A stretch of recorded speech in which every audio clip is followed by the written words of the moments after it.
You say, okay. Could you let Mr. Earl Cooper know the presentation will be 15 minutes?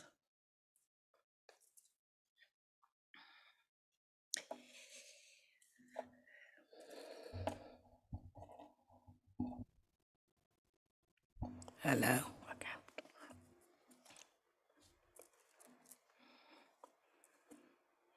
Let me know when you see Nathan.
He's on. Okay.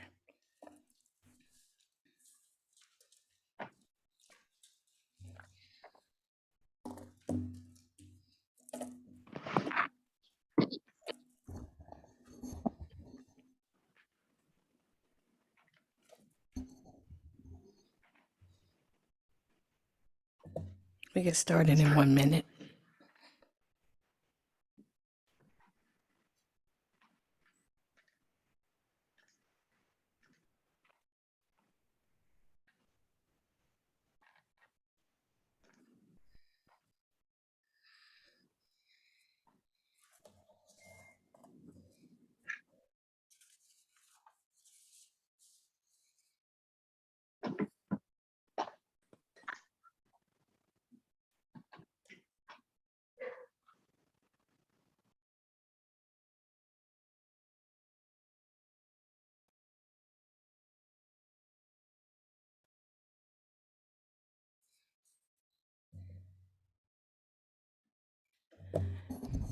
Okay, it's 5 o'clock.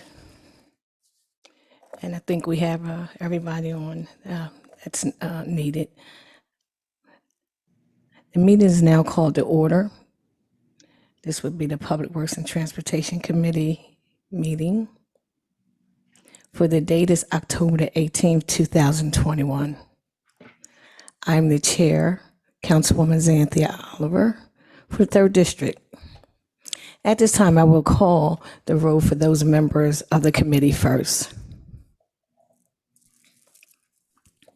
Loretta Walsh. I think she's absent with leave. Linda Gray. Present. I'm sorry, Councilwoman Linda Gray. Present. That's okay. Councilman Nathan Fields. Present. Councilwoman Begita Fields. I know she's absent with leave. Councilwoman James Spadola. I think he's also absent with leave. I'm here. Okay, thank you. I'm sorry. Sorry, Councilman Spadola. Council President Trippy Congo. Here. Thank you. Okay, if we have any other members of council that are present, could you please state the names? Okay, if there's no other council members, I will make a motion, okay, to go into the regular order of business. First, we have a presentation on minorities and construction by Mr. Earl Cooper. Is Mr. Earl available? Yes, I'm here. Okay, Mr. Earl Cooper, would you like to start your presentation? Okay.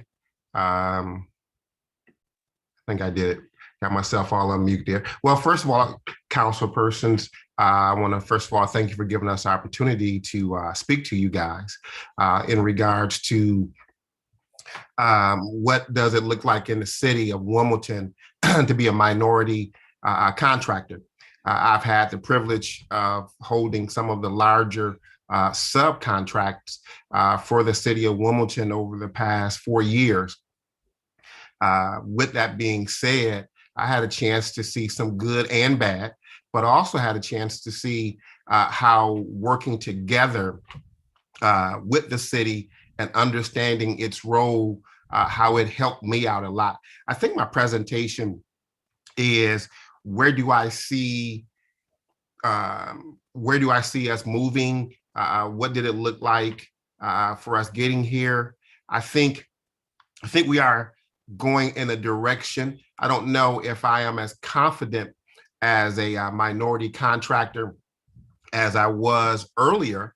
I think we had some people in place that really knew where to focus in on to probably make this game a more as even game as possible when it comes to prime contractors and small minority contractors.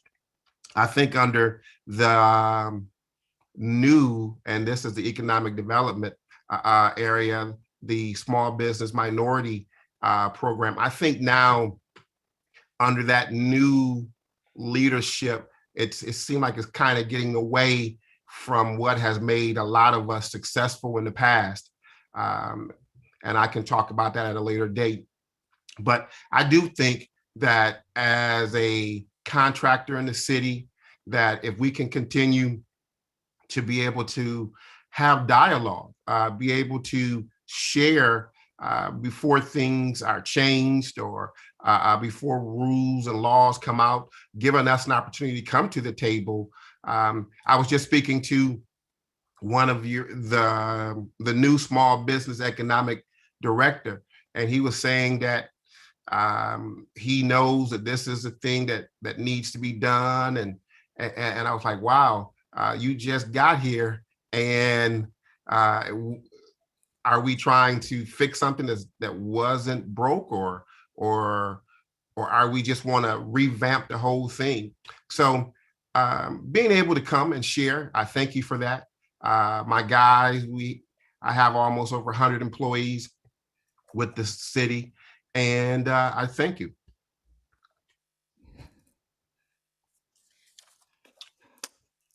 Thank you, Mr.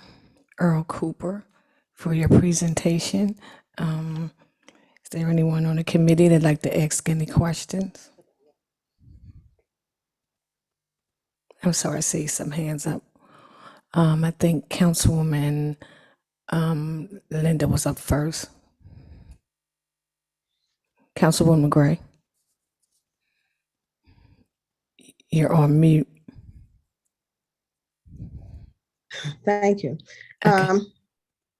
My question is, what are you actually asking council? I mean, what are you requesting? Where's the deficiency? What's the problem? I didn't really get that from the presentation, and I'm not familiar. First of all, I'm just from a share point of view. I think we do well as far as business. I would ask council to make sure that as this new small business economic department group move forward, that we don't be set back that we can continue to move forward. I know they want to do more assessments. I don't think that's where we have the problem at.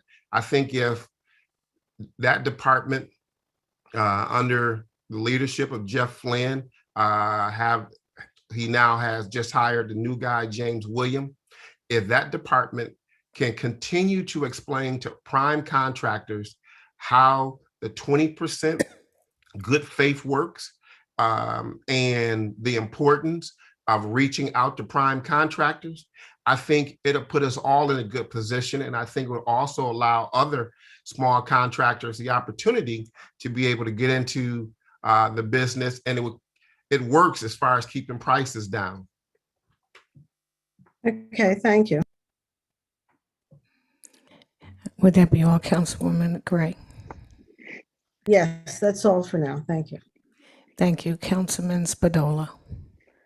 Thank you, Madam Chair. Mr. Cooper, good to see you. I just want to thank you for coming to the meeting tonight, and thank you for all you do for city residents. I run into you quite a bit in DECO or DECO, I'm not even sure what it's called, but you always have you're training people, just about every other week there. So I think a lot of the great work you do goes unnoticed, but please consider, keep us in mind when you do see a problem. Please let us know how we can be of help.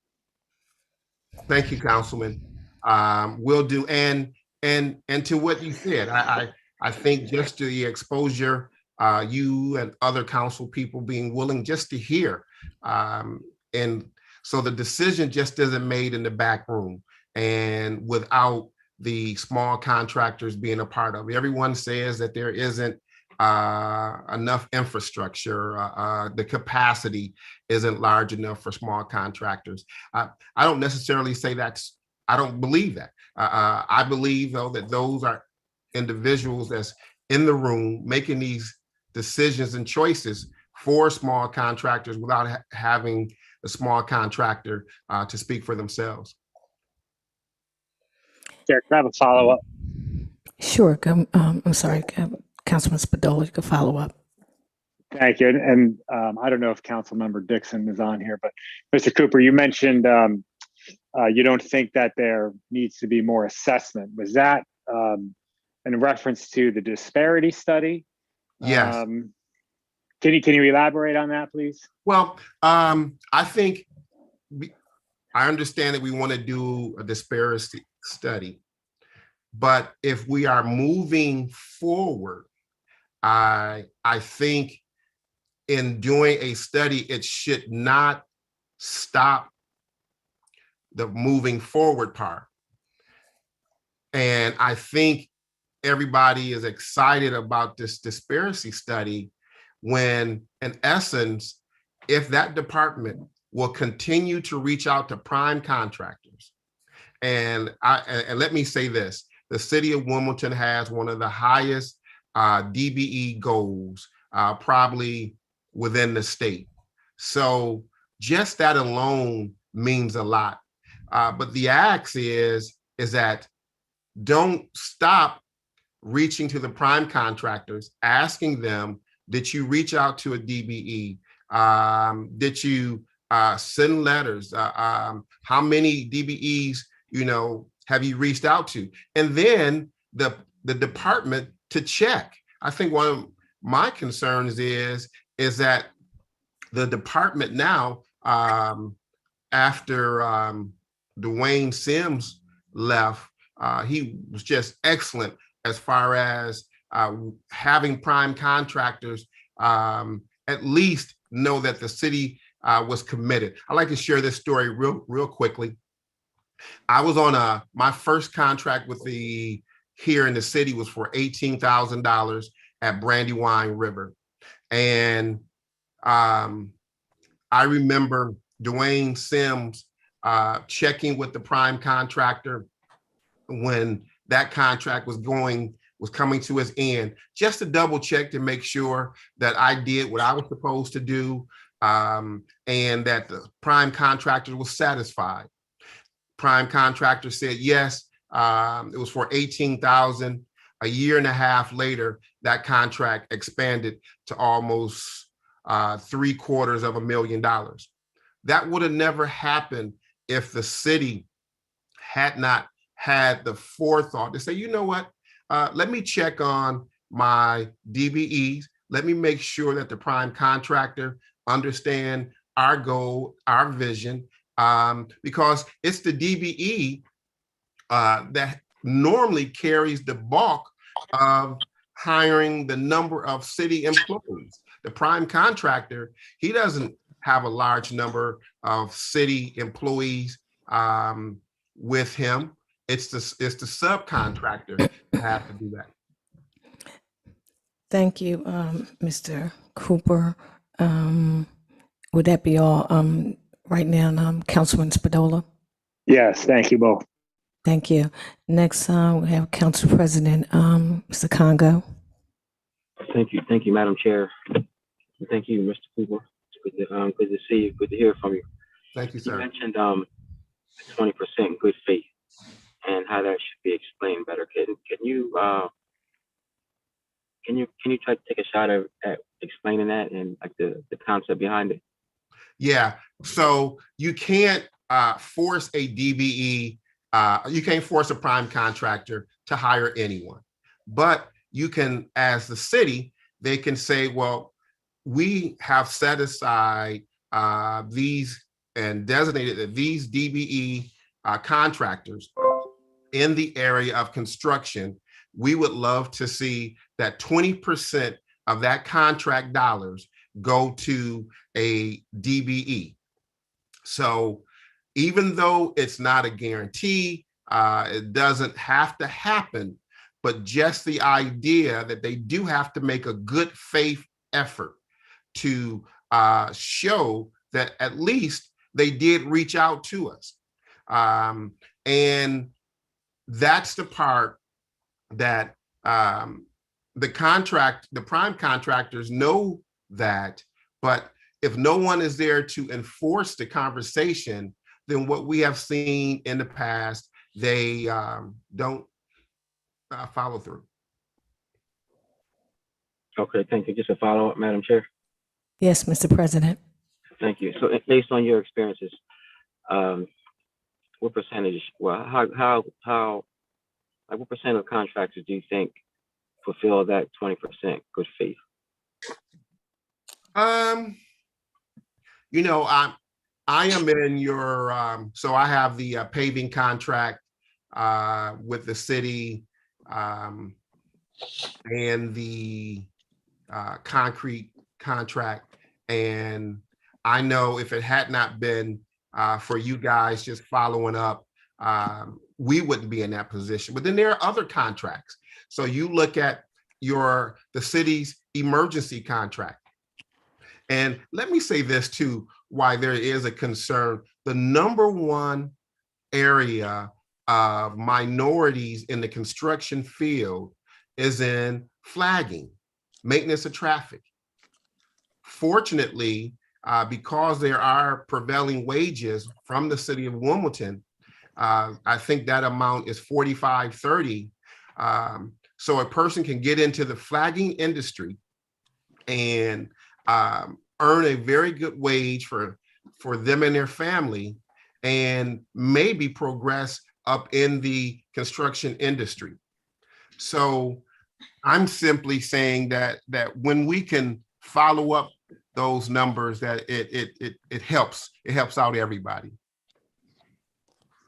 Okay, Are there some contractors out there that slid underneath? Oh yeah, I mean, we could offline, I could name 3 of them. They have very large contracts with the city of Wilmington, but they were able to, they aren't using, and in the pre-bid meeting, it called for flaggers.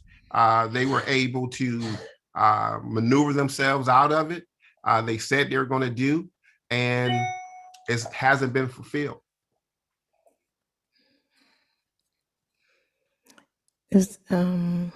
Would that be all, Mr. President? yes, thank you. Thank you. Mr. Cooper, could you please give us your number? Yes. For Uh, council members to reach out and talk to you offline. Yes, my number is 302 317 2275. 2275. Yes, ma'am. 302 317 2275. Okay, we have Councilwoman Hardy who just came on. She seems to have a question. Yes, thank you, Madam Chair. I just wanted to say to Mr. Cooper, thank you very much for you and your company for the great work that you did over in Southbridge. I want you to know that I would have been there, but I did not get a notification about it. So I just wanted to, first of all, express my gratitude for y'all doing such a great job over on Claymont Street. And to just let you know, had I known about it, I definitely would have been there to support the family, to support you and your business. And I just want to say, I really appreciate the effort that you are putting forth to make a difference, not only in the 4th District over in Southbridge, but in the city of Wilmington. Thank you, Councilperson. And I think as a minority contractor, as one that hires the majority, 80% of my employees come from the city of Wilmington. Why not be able to find them homes instead of moving out of the city? Why not come back to some of these homes and get them at a fair market price, fix them up, and now they can become homeowners in the communities that they grew up in. I think that's what really pushes us. Also, we went on and hired a person that handles all of our social commitment. I know it's not easy, but these are the things that a subcontractor, a minority contractor takes to heart. Excuse me, Mr. Cooper. Not to cut you off, but point of order, your presentation is around construction. We can't really allow you to talk too much about your personal business. Okay. Sorry about that. Can I have a follow-up, Madam Chair? Sure. Okay, and so as it relates to the construction, I just wanted to mention that in our charter, it has a percentage, compliance of percentage of local hire, number one, as it relates to local hire. And if I'm not mistaken, also a percentage around DBEs. So I just wanted to just share that publicly. That is something that's already in the charter. And as Mr. Cooper said, there is supposed to be some type of evidence of a good faith effort in us making sure that the appropriate businesses and general contractors or whomever is supposed to be adherent to that compliance, there should be some type of evidence of good effort of them trying to reach that goal. So I just wanted to share that, Madam Chair. Thank you, Councilwoman Hardy. That was exposed at the very beginning of the meeting. Thank you, just as a follow-up. With that being said, I would like to say a few things. I'd like to thank Mr. Earl Cooper and his construction company. I'd like to thank you for your presentation tonight. I'm not going to repeat what everyone said, but every time we see each other, that's what we're constantly talking about, is the DBE contracts and making sure 20% in good faith is coming to the contractors. So you definitely amplify that by hiring a lot of minorities in the city of Wilmington. So I'd like to thank you for coming out and for your presentation. And we all have your telephone number to talk to you offline. And thanks again for the work you do. Thank you. Sure. Have a good night. Okay, next we have, I'm sorry, I didn't see if anyone from the public had any questions. No. Thank you. Sorry about that, Akir. Next we have ordinance 21-048, ordinance to amend chapter 4 of the city code to eliminate licensing requirements for stationary engineers, firemen, to attendance inspection requirements of power boilers fire pressures, vessels, and installing use of nuclear fuel. And number 3, the board examination engineers. I am the sponsor of that, but we do have Vince here to explain that. Vince? Good evening, council members. Yes, Vince Croce, Deputy Commissioner for the Department of Public Works.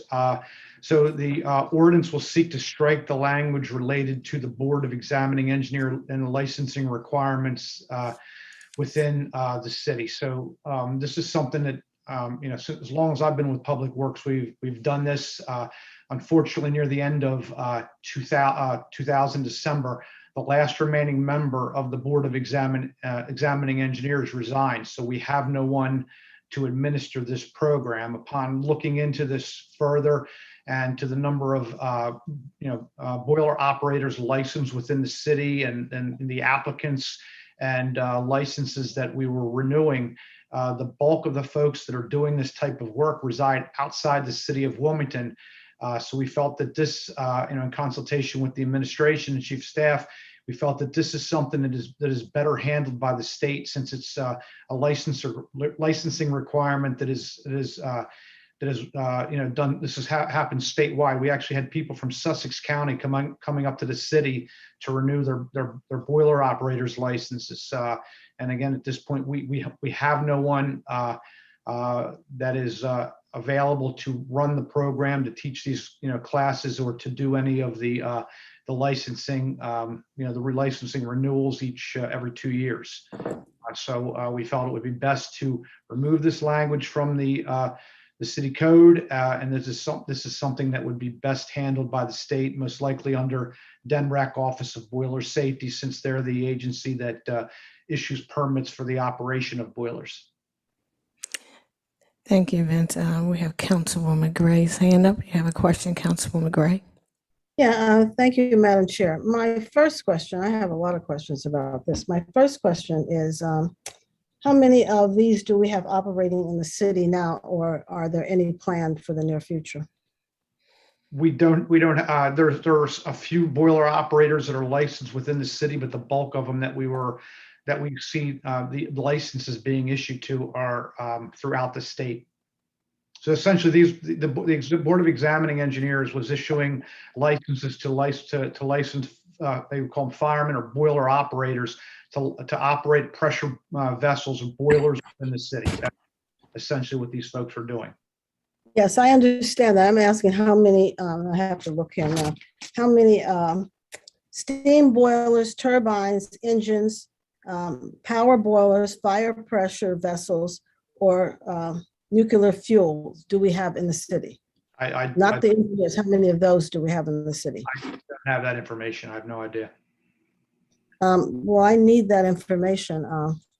In other words, I'd like to know if we have those in the city, and if we do, I'm going on to say that the purpose of these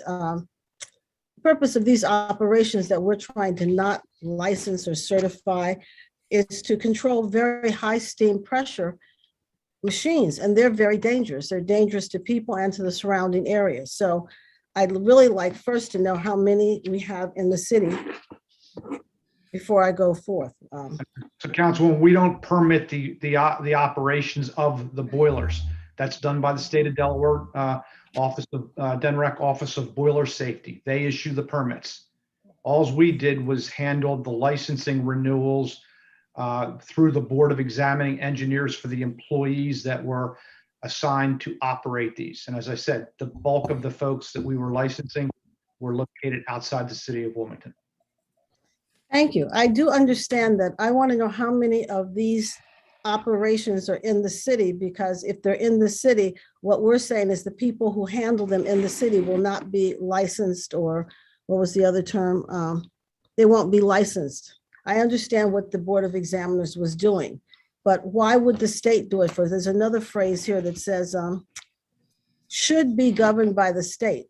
Who said it should be? And are there any laws or statutes that say the state will govern this?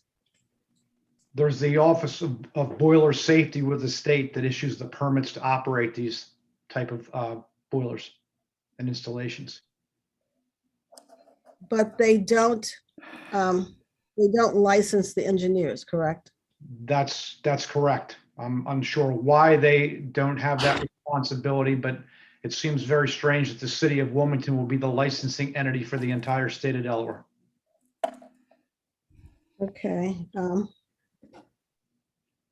May I continue, Madam Chair? Yes, Madam. Okay. Well, I'm just really, really concerned that there isn't a definite licensing of the operation of a very dangerous machines. And I looked up what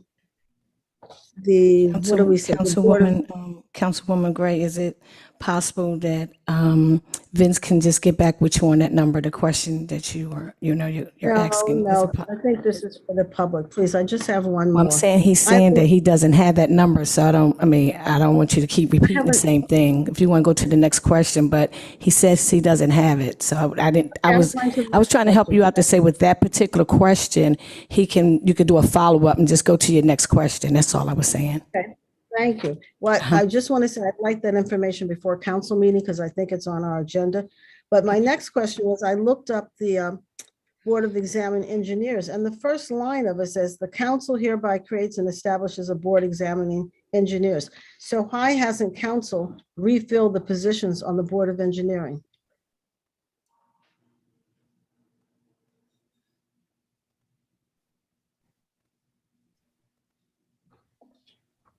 Councilwoman, Who am I? I can't answer that. That would be All I can tell you is there were three members of this board. Two of them passed away and the last one resigned. And there is no remaining members of this board at this point. So there is no one to process these license renewals. Okay, thank you. But to the committee and to the public, it says that the council hereby creates and establishes a board of examining engineers, which shall consist of 3 members, each of whom shall be resident of the city, whose duties it shall be to carry out the provisions of the subchapter. I'm not going to read the rest of the subchapter, but it looks like city council is the one that should have replenished the board rather than us doing away with. I'm just really concerned with doing away with people being certified or licensed to do a dangerous job, or to look over a dangerous operation. So that's my concern. So thank you, Madam Chair. Thank you, Councilwoman Gray. Next would be Councilwoman Harley. Yes, thank you, Madam Chair. I have to agree with Councilmember Gray as it relates to some type of accountability as it relates to renewal. She raised a good point and a good question that if it's in the charter that there should be a committee, then I understand people resign. I understand people retire or for whatever reason that they don't have the people, but that doesn't mean that, is there a reason why we're not recruiting new committee members, Mr. Carocia? Is there a reason why we're not recruiting new committee members? That's my first question. So the last folks that were on there, as I said, 2 passed away and the other resigned. The position, this is a part-time position where they do some testing, like one day a month that they were coming in here. It's essentially like a part-time job. Most of the guys that I had met, since I've been here that were doing, or fellows that were retired that were in that line of work, and they took over the seats on the board, and they did the testing and the renewals. Again, I should just point out that all we were doing was handling the testing and renewals for the folks. We do not certify or permit the operation of the boilers. That happens through the state, through the Office of Boiler Safety. Follow up, Madam Chair. Sure, go ahead. That's the only part that I'm talking about, is the part that you're responsible for. I'm not talking about the part that you're not responsible for. I mean, is there a reason why? And we can talk about this offline, but I do think that it is important. Apparently, it was a task that we took on because we felt as though it was needed.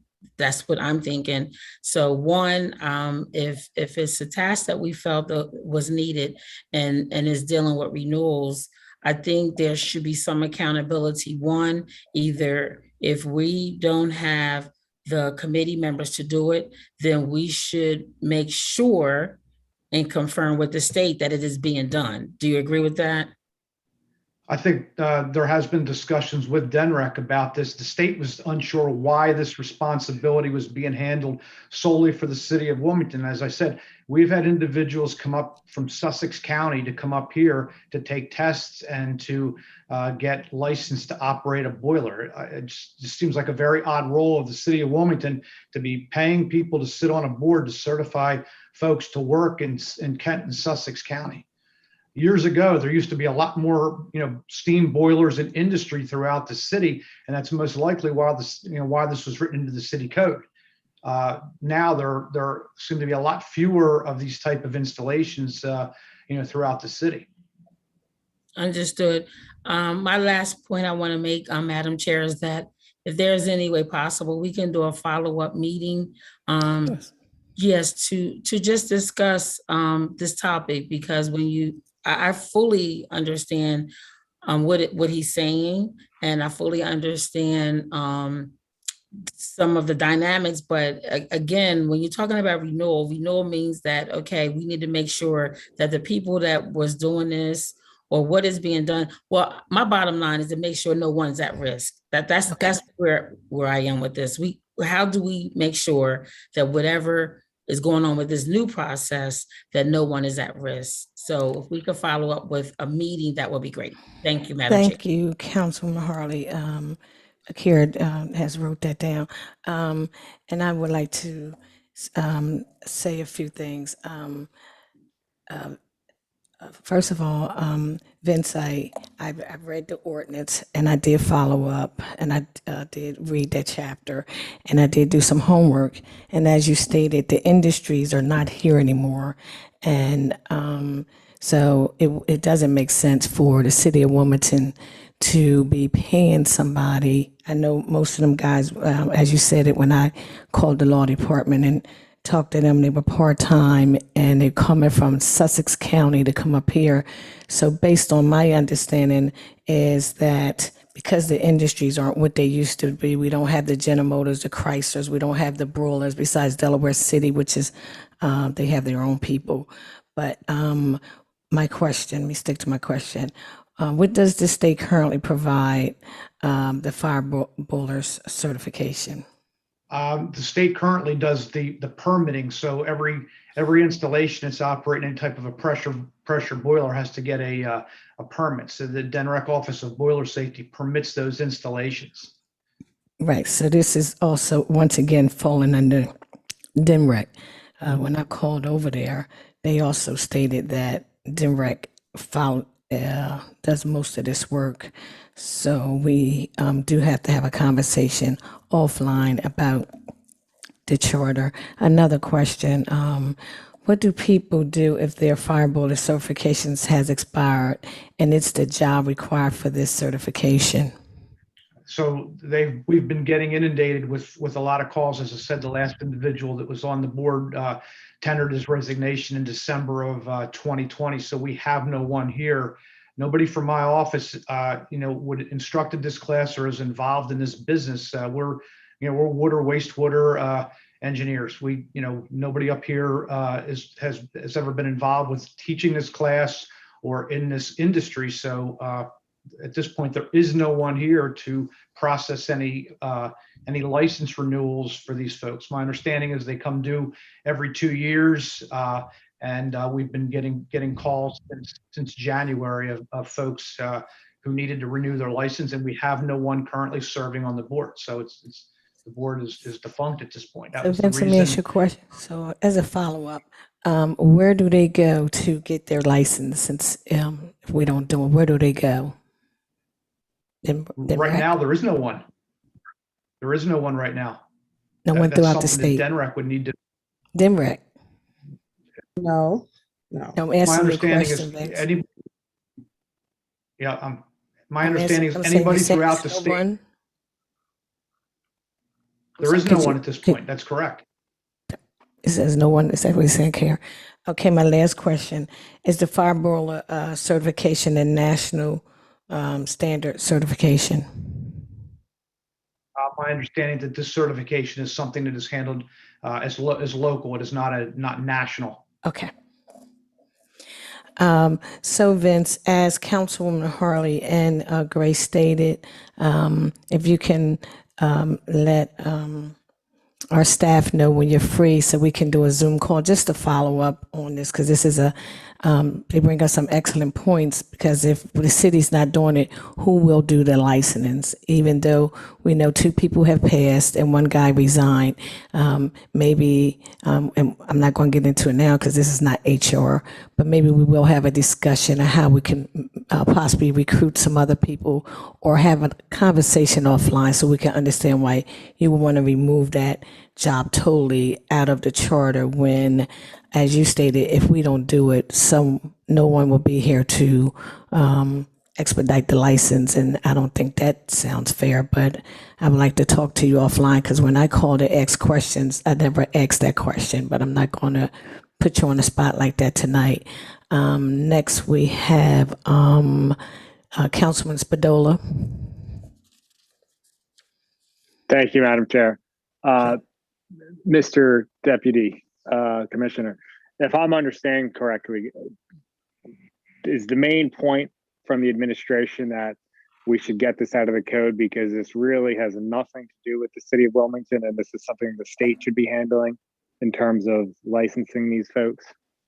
That's correct, Councilman member. Is it that simple? That's correct. Yes. This is something that's more of a state, should be a state responsibility. The city of Wilmington shouldn't be the certifying authority for outside, outside of the city. And unfortunately, this is the position we have been in the last number of years. Okay, thank you. Thank you, Council Spadola. Good question. Next, we have Councilwoman Gray. Thank you, Madam Chair. I understand totally what Vincent is saying. My concern is for safety. And if we, which he has not answered, and I understand we'll get it later, if we have any of these operations within the city, then we need someone that's licensed that knows how to take care of it. And I understand that back in the day, there may have been many more, and that's the reason we were the licensing entity. So it's just more of a safety thing. But I have one thing to read, since it continually is discussed that there's no one in the city that can do this. The last part of this section authorizing the engineers says, if a vacancy in the Board of Examining Engineers and no city resident is found to have both the qualifications and the willingness to serve on the board, a non-resident of the city, otherwise fully qualified, may be appointed as a temporary member of the board for a term of 12 months. Renewable only once until such time as a qualified city resident is appointed. So we can have someone for 2 years outside the city serve on this if necessary, if we can't find someone else. So I'm looking forward to the information, being contacted and having an offline discussion. Thank you. Thank you, Madam Chair. Councilwoman Gray. Thanks for, I saw that, but it was an oversight. That was a good point. Thank you so much. Next, we have Councilwoman.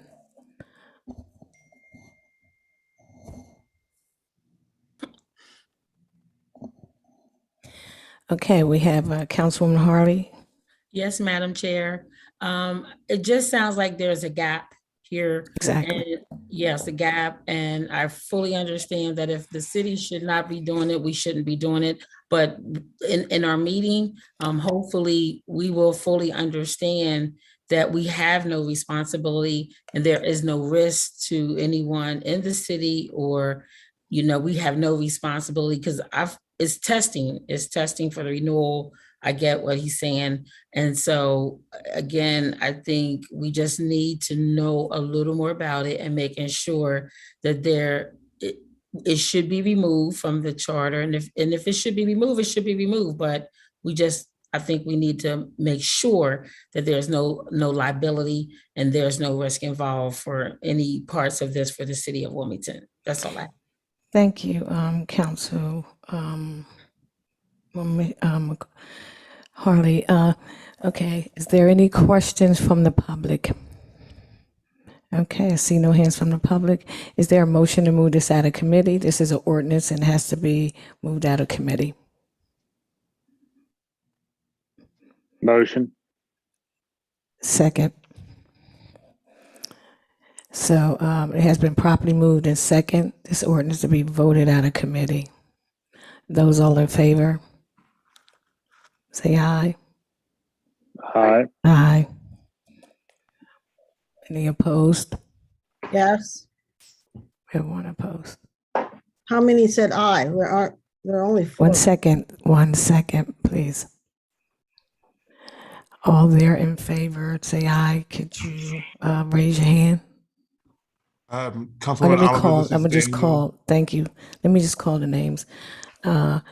Myself, Linda Gray, Nay. okay. Nathan Fields, Aye. Councilman Fields, Field. And Council, James Padola. Aye. We have 3 ayes and 1 nay. So it is removed out of committee to the floor. And motion carried. Councilman, we have Marshall Bassett that has her hand raised. Just Madam Yes. Chair, I wasn't for sure if anybody could, was there somebody from the public? Because I saw a telephone number. No. Was there anybody from the public? Okay, because there was a telephone number on the attendee side. So No. Thank you. Next we have Chief of Staff Daniel Walker. Hi, Madam Chair. This is Daniel Walker. I did not hear President Congo's name called, and he is a voting member of the committee. I'm so sorry I didn't see him. Yeah, I see him now, and I'm so sorry. I thought he had dropped off. I'm sorry. Council President Congo, we were moving a motion to, we have moved a motion to move this ordinance out of committee, and I didn't see you on there.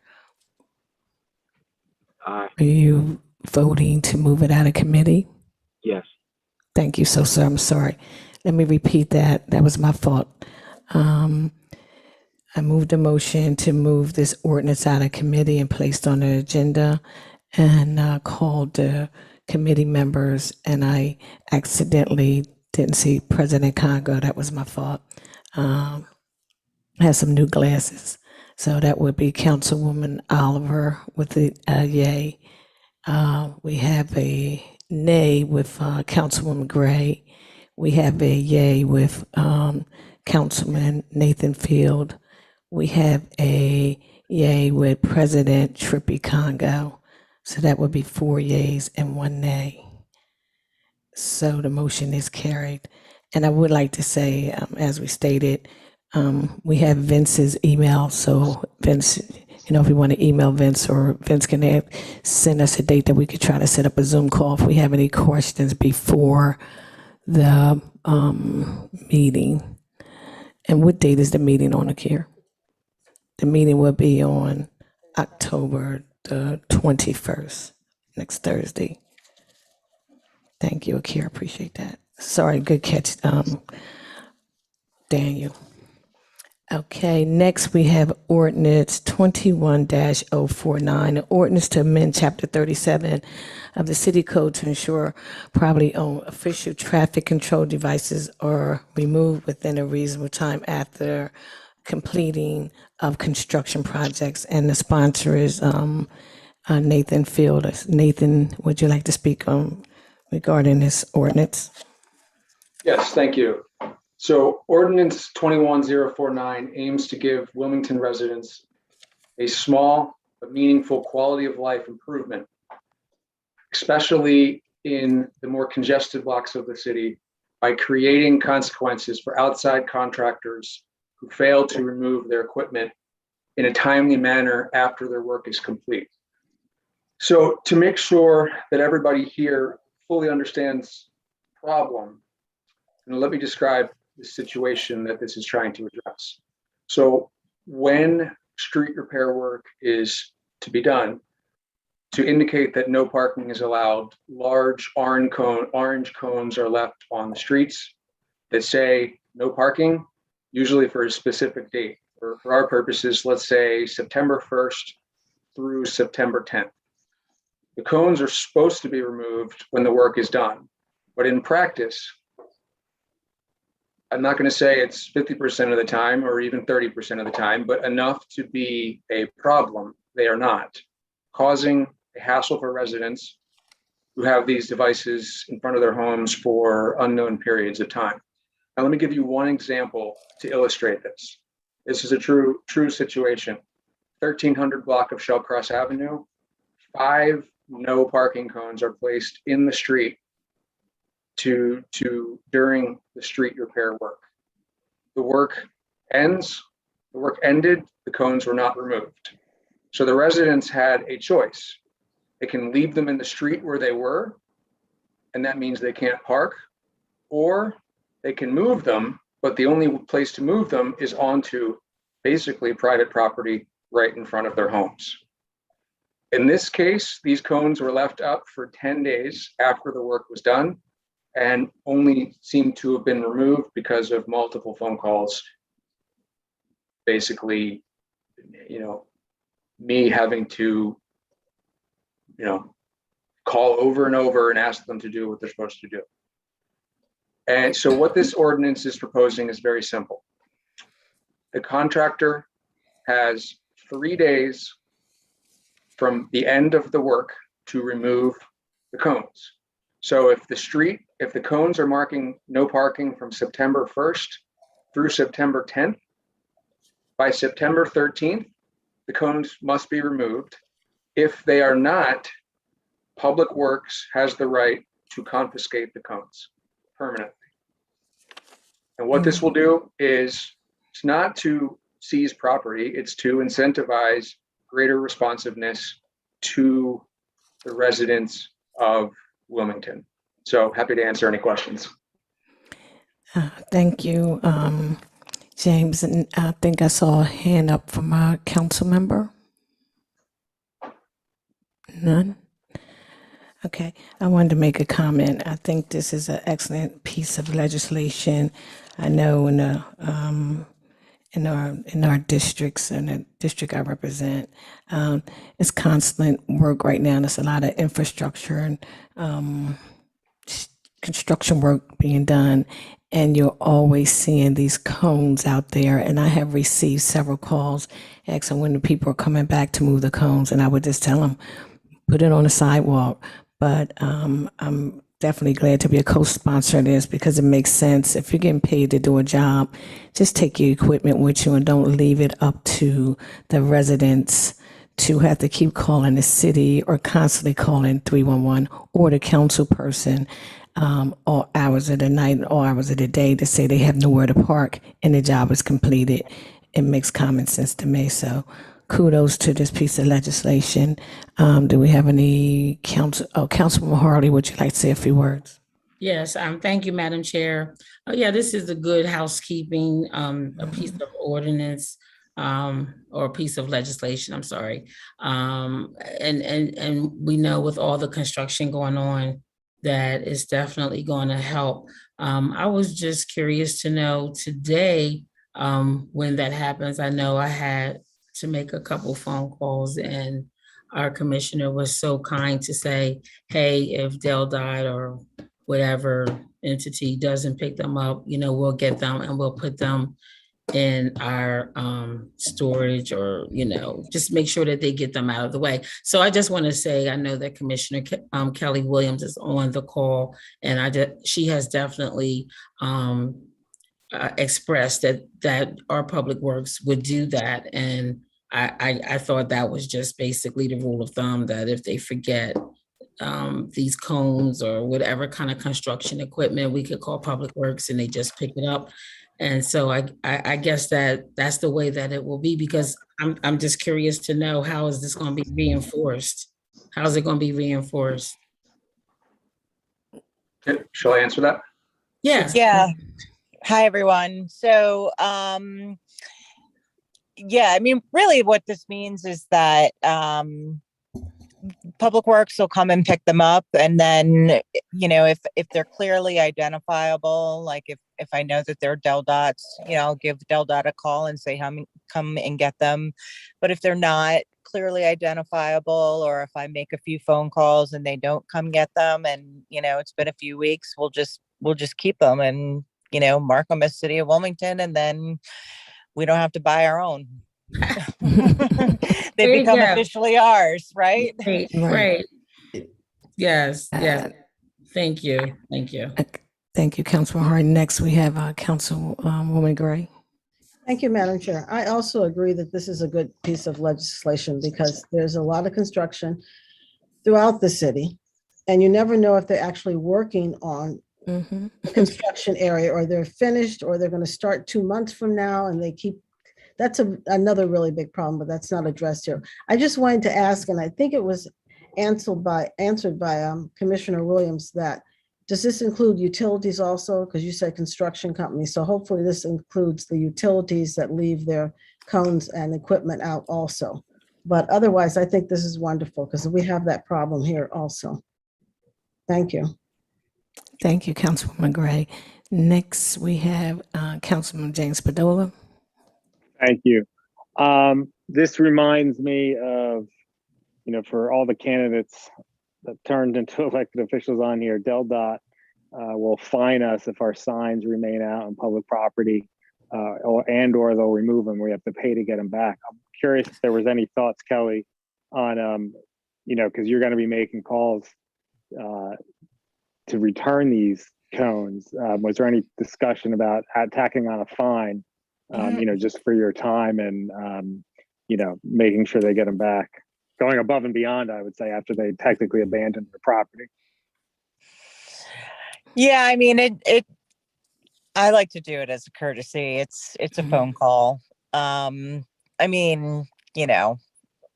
We can bill by the hour.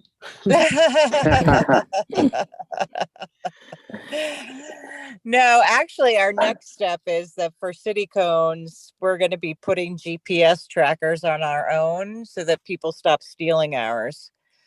So that you know, I can track ours down and find the people who steal ours, actually. So and put it out there. If anybody starts taking our cones and tagging them as theirs, I'm gonna hunt you down.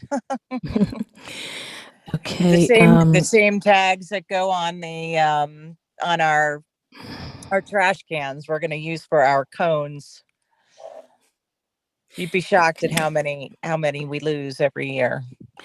Okay, Council Member Phil, would you like to say following remarks, or excuse me, is that we have anyone from the public with their hands raised? No. Okay, this is an ordinance, and it has to be voted out of committee. So is there a motion to move this out of committee? So moved. Second. So it has been properly moved and second. This ordinance will be voted on October the 21st. All of those in favor, say aye. Aye. Aye. Aye. Any opposed? Motion carried. This will be voted on October the 21st, City Council. Okay, with that being said, I don't see anything else left on the agenda. So is there a motion to adjourn? So moved. Second. Okay. Motion's been second. After that, it's been properly moved. Second, meeting adjourned. Thank you. Thank you so Thank much. you. Sure. Have a good night. You too. Thank you. Bye.